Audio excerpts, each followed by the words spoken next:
Hi everyone, this story is beautiful. Watch till the end, I hope you like it. She was just the janitor until she stopped his $1 million wedding. I never imagined my whole world would fall apart on the most beautiful day of his life. It was supposed to be Lucas Hale's perfect day, his wedding. His empire expanding, his bride glowing under chandeliers. Cameras flashed, flowers bloomed, and violins played. But all that stopped when the janitor walked in. That janitor was me. My name is Emma Lane.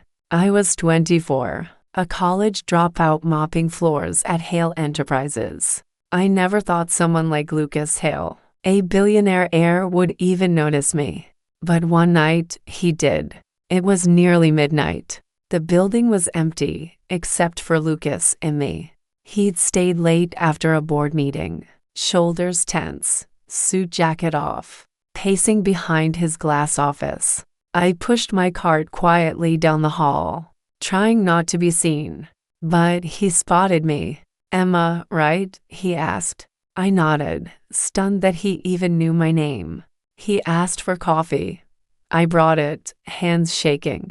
Then he started talking. He told me how tired he was of fake smiles, business deals, and the fiancé his parents were forcing on him. I listened, that's all I did.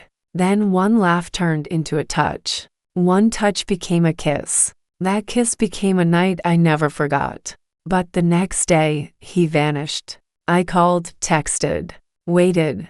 He ghosted me completely. I saw him once after that, walking through the lobby with his new fiancée, Clarissa Dane. She was rich, powerful, and everything I wasn't. By then, I was already 3 months pregnant. I named our daughter Hope. I didn't want revenge. I wanted acknowledgement for her, for me.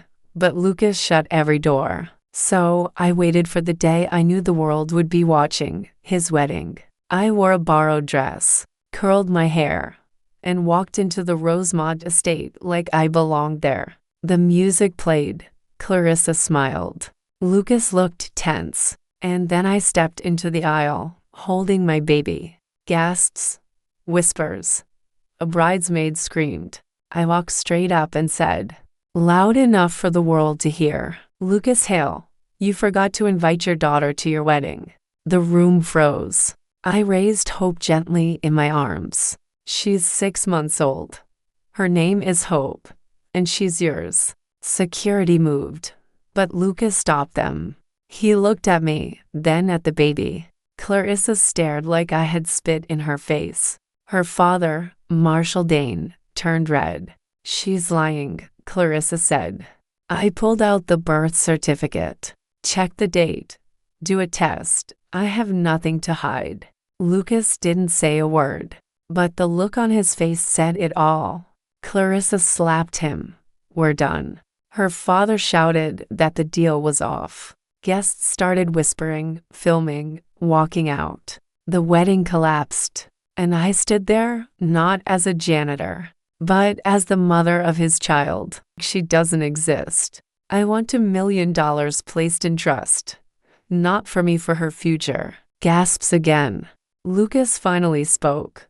"Is this about money?" "No," I said, voice firm. "It's about responsibility." Later that night, outside the venue, Lucas found me sitting on a bench with Hope in my arms. "She looks like me," he whispered. "She does." He looked broken. I didn't know. "You didn't want to know." I stood, ready to walk away. "I'll call my lawyer," he said. "We'll set up the trust. Whatever she needs, I'll make sure she has it." "Good," I said, but my voice trembled. "Can I hold her?" I hesitated, then placed Hope into his arms. She wrapped her tiny fingers around his. Lucas Hale, the billionaire born with everything, started to cry. He kept his promise. The trust was created. Hope would never struggle.